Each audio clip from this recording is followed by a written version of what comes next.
probability practice exercises 76 and 77. A company estimates that 0.7% of their products will fail after the original warranty period, but within 2 years of the purchase, with a replacement cost of $350.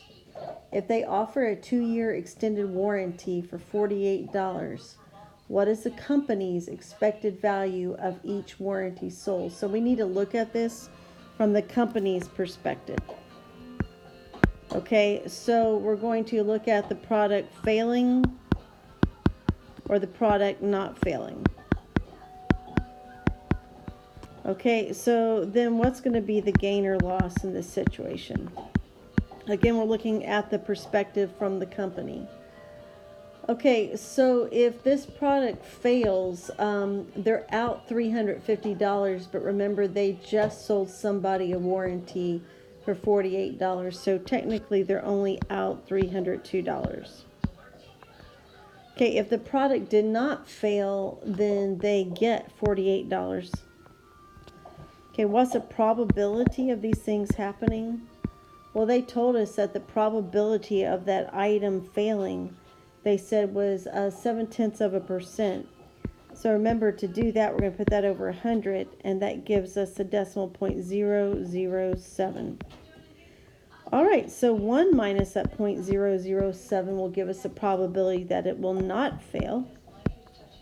Okay, so then we have our gain.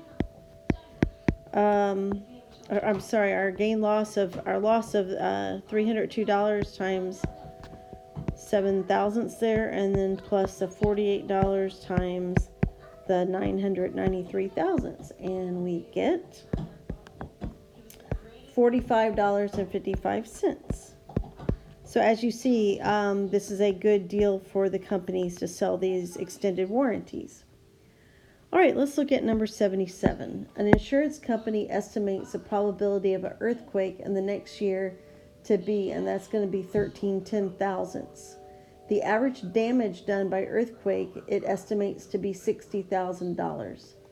If the company offers earthquake insurance for $100, what is the expected value of the policy?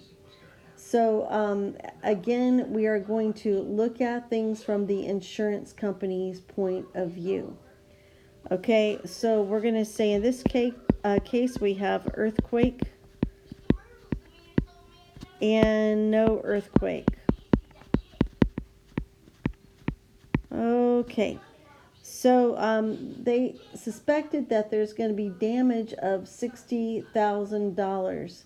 But if somebody buys a policy, then they're going to be out $59,900, because the $60,000 minus the $100 they got from the insurer gives us $59,990, but negative, right? So if there's no earthquake, they got $100 from the insuree. So that's your gain or loss. Now let's look at the probability of the earthquake or no earthquake. So they were saying that the probability of the earthquake happening, and this wasn't as a percent, was 13/10,000ths. So to get the probability of no earthquake, it's going to be 1 minus the 13/10,000ths, and I get 9,987 10,000ths. All right, so now we're ready to find the expected value of the policy.